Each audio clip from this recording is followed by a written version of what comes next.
چشتی رسول اللہ کی کیا حقیقت ہے اور کیا اس طرح کا کوئی کلمہ اہل سنت میں پڑھایا جاتا ہے؟ اسی طرح ایک جگہ پر اعلیٰ حضرت امام علیہ سنت رضی اللہ تعالیٰ اسی جلد میں لکھتے ہیں کہ کوئی کتاب یا رسالہ کسی بزرگ کے نام سے منسوب ہونا اس سے ثبوت قطعی کو مستلزم نہیں، بلکہ بہت سے رسالے خصوصاً اکابر چشت کے نام منسوب ہے جس کا اصلاً کوئی ثبوت نہیں ہے۔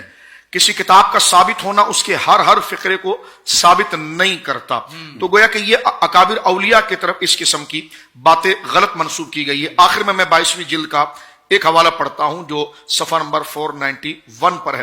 اعلیٰ حضرت لکھتے ہیں دلیل الیقین اور فوائد السالکین، جس میں یہ باتیں درج کی گئی ہے، اور تحفۃ العاشقین کا نام لیا اور عبارت نقل نہ کی جہاں بحوالہ یہ عبارت گویا کہ موجود ہے۔ فرمایا اولاً اسی کا ثبوت درکار ہے کہ یہ کتابیں حضرات چشت کی طرف یعنی بزرگوں کی طرف منسوب ہے، اور بہت سی کتابیں محض جھوٹ نسبت کر کے ان کی طرف ڈال دی گئی، تو گویا کہ ایک جھوٹی بات ہے جو اکابر کی طرف منسوب کی گئی العیاذ باللہ، اور اس کا ایک عام سطحی ذہن سے بھی یہ بات کسی طریقے سے قبول نہیں کی جا سکتی۔ اب نیا ایک مارکیٹ میں ورژن آیا کہ نہیں جی یہ کتاباں چینج ہو گئی ہیں، آیا نا داڑھ تھلے ہوں۔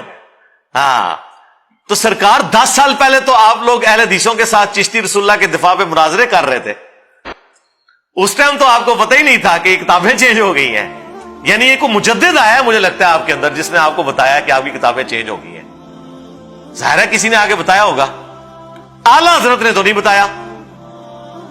اعلیٰ حضرت نے تو اس کتاب کی تعریف کی ہے سبع سنابل کی، اور فتاوی رضویہ میں لکھا ہے کہ سبع سنابل وہ کتاب ہے جو رسول اللہ کی بارگاہ میں مقبول ہو چکی ہوئی ہے، اور اس کتاب کے اندر بھی چشتی رسول اللہ لکھا ہوا ہے، یعنی سارے بزرگوں کا علم غیب فارغ ہو گیا انکلوڈنگ اعلیٰ حضرت کا، انہیں نہیں پتا چلا کہ وہ اتقام پہ آسی اور وہ کہہ رہے رسول اللہ کی بارگاہ میں مقبول ہے۔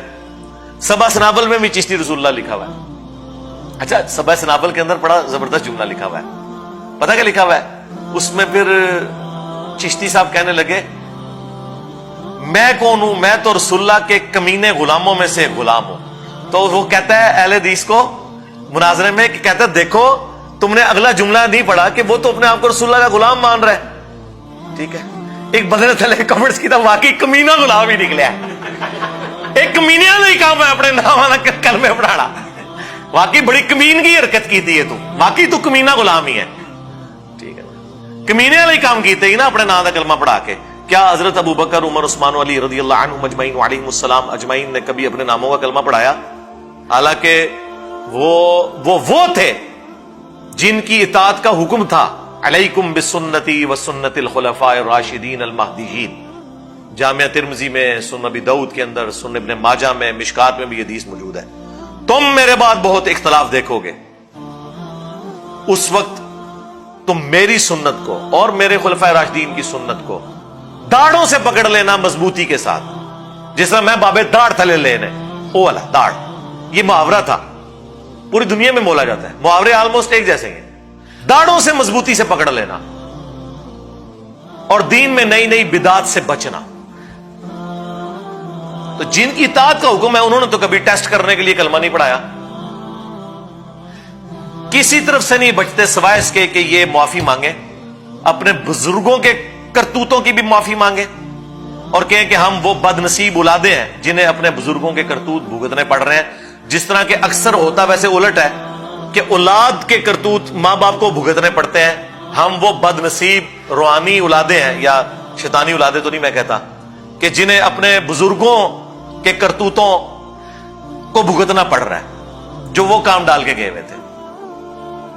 بڑے فخر سے آگے کہہ رہا ہے جی ہاں میں بابی ہوں، بابی ہیں تو پھر ٹھیک ہے من کہ تو اس بابے کا ماننے والا ہے جس نے اپنے نام کا کلمہ پڑھایا ہوا ہے، تو اس بایزید کا ماننے والا ہے جس نے کہا سبحانی سبحانی ما اعظم شأنی۔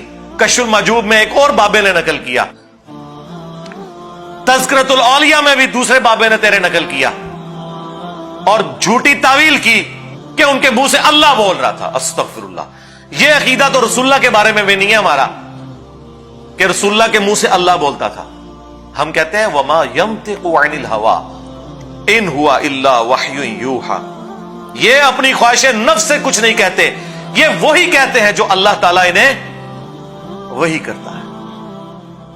صلو علی محمد و آل محمد، اللہم صلی علی محمد وعلی آل محمد واصحاب محمد وازواج محمد اجمعین الی یوم الدین۔ تو یہ اپنی خواہش نفس سے کچھ نہیں کہتے، یہ وہ کہتے ہیں جو اللہ تعالیٰ انہیں وحی کرتا ہے۔ نبی علیہ السلام کے منہ سے بھی اللہ نہیں بولتا، بلکہ وہ وحی الہی کی تائید سے بولتے ہیں، اور تم اپنے بابوں کا دفاع کر رہے ہو کہ جی وہ ان کے منہ سے اللہ بولتا تھا، اس لیے انہوں نے کہہ دیا میں پاک ہوں، میں پاک ہوں، میری شان بڑی بلند ہے۔ اور پھر اس پہ تو تم باطل تعویلات کرو گے، جی ان الحق ہو گیا، سبحانی ما اعظم شانی ہو گیا۔ دیکھیں یہ اللہ کی محبت میں پاگل ہوتے تھے، مجذوب ہوتے تھے، کلندر ہوتے تھے، کیونکہ دیکھیں نا جی وہ کہا جاتا ہے نا جی کہ با خدا دیوانہ باش با محمد ہوشیار، دیوانگی اللہ کے لیے آپ کر سکتے ہیں، ہاں محمد صلی اللہ علیہ وآلہ وسلم کے لیے آپ نے ہوشیار رہنا ہے۔ اور بڑے فخریہ میں بتایا کرتے تھے کہ منصور الحاج نے کہا تھا ان الحق، اور بایزید نے کہا تھا سبحانی سبحانی ما اعظم شانی۔ اگر یہ لوگ کہتے ہیں نا انا محمد، ہم انہیں کافر کہتے، تو سرکار چشتی رسول اللہ کیا ہے؟ اگر نہ سمجھ آئے تو پھر تم سے پوچھوں گا کہ اشرف علی تھانوی دیوبندی رسول اللہ کیا ہے؟ اتنے تو فوراً کھڑا فتوا آئے گا، او جی او جی انہوں نے کفری عقل میں انڈورس کر دیتا۔ یہ کیسا دماغ ہے جو الامداد رسالے کے کفر کو تو کفر مان رہا ہے، اور حشر بہشت کے فواد السالکین کے رسالے میں کفریات کو کفر نہیں مان رہا۔ اور یہ کوئی آج سے نہیں، اس سے پہلے بھی ہے، شبلی رسول اللہ بھی ہے جی، ہاں جی شبلی پتہ ہے تمہیں کون ہے؟ اے شبلی وہ پی ٹی آئی والے شبلی فراز صاحب نہیں، ہاں یہ پرانا ایک شبلی ہے، شبلی جنید بغدادی کا پیر ہے جی، جو کہ خود داؤد تائی کے مرید تھے اور وہ حبیب العجمی کے مرید تھے۔ اے پوری تصوف دی چین چل رہی ہے نا، شبلی رسول اللہ بھی لکھے آیا ہے، وہ بھی اشبہشت میں، وہ 8 جنتیں جو کتاب۔ تو سارے ہی اپنے اپنے حصے میں پوری نیک نیتی کے ساتھ ہر بزرگ نے اسلام کا جنازہ نکالنے کی کوشش کی ہے۔ کہتے جی نیتا تو نیت شک ہے، کوئی شک نہیں جی، یقین ہے کہ پوری نیک نیتی نال کام پایا انہوں نے، لیکن کام پات چھڑے۔ تو کہتے تھے با خدا دیوانہ باش با محمد ہوشیار، دیوانگی اللہ کے لیے ہو سکتی ہے، رسول اللہ کے لیے نہیں ہو سکتی۔ تو ہم کیا کہتے ہیں، رکو ذرا صبر کرو، یہ جتنا کچھ ہم بتا رہے ہیں یہ تو رسول اللہ کی عزت کے اوپر ڈاکہ مارا ہے انہوں نے۔ چشتی رسول اللہ کیا ہے؟ نہ سمجھ آئے تو اشرف علی رسول اللہ کو یاد کر لینا، پھر سمجھ آ جائے گی تمہیں۔ جی سبحانی ما اعظم شانی تو اللہ کے بارے میں بات کی ہے نا سرکار۔ تذکرۃ الاولیاء میں آگے بھی لکھا ہوا ہے کہ ان سے کسی نے پوچھا، ویسے پوچھنے والا بھی کتنا ڈنگر سی، انہوں نے مننے والے سارے ڈنگر، کہ حضرت بتائیں کہ قیامت والے دن سب لوگ کس کے جھنڈے کے نیچے ہوں گے؟ انہوں نے کہا میرے جھنڈے۔ دیکھو اندازہ کرو، وہ بازید کہہ رہا ہے کہ قیامت والے دن محمد اور تمام انبیاء میرے جھنڈے کے نیچے ہوں گے، نعوذ باللہ۔ اور اس پہ بھی بات ختم نہیں ہوئی، آگے اس نے کہا لوائی اعظم من لوائی محمد، میرا جھنڈا محمد کے جھنڈے سے بھی بڑا ہوگا، نعوذ باللہ۔ پہلی گل ہے پوچھنے والا بھی ڈنگر، دسنے والا اس تو بڑا ڈنگر، کہ قیامت والے دن کیا ایک سے زیادہ جھنڈے ہوں گے؟ اللہ کا جھنڈا تو ایک ہوگا۔ اچھا اس کی تعویل وہ بتایا کرتے ہیں، وہ کہتے ہیں جی دیکھیں بازید نے جو کہا نا کہ میرا جھنڈا محمد کے جھنڈے سے بڑا ہوگا، تو چونکہ اللہ ان کے منہ سے بول رہا تھا نا، تو اللہ کا جھنڈا تو محمد سے بڑا ہی ہوگا۔ کتنا انہوں دا دماغ کام کردا جی شیطانی، اوے تہاڈا شیطانی بنو امیہ والا دماغ اوتھے نہیں پہنچدا جتوں میرا رحمانی دماغ شروع ہوتا ہے۔ ادھر جواب میرے کول ہے کہ قیامت والے دن کیا 2 جھنڈے ہوں گے، ایک اللہ کا اور ایک اس کے رسول کا؟ ایک ہی جھنڈا ہے، لواء الحمد، اللہ کی حمد کا جھنڈا، جو رسول اللہ کے مبارک ہاتھوں میں ہوگا۔ بخاری اور مسلم دونوں میں حدیث ہے، انا سید الاولین والآخرین، میں سردار ہوں جتنے گزر چکے اور جتنے قیامت تک آنے والے ہیں ان کا۔ کیوں؟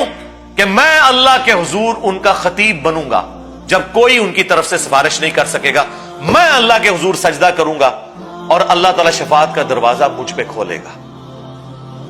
پھر صحیح مسلم میں جس شان سے احادیث آئی ہیں نا، اور مزے کی بات ان کا جو ابا ہے باجزید بستامی وہ 261 ہجری میں فوت ہوئے ہیں اور اس کا نام ہے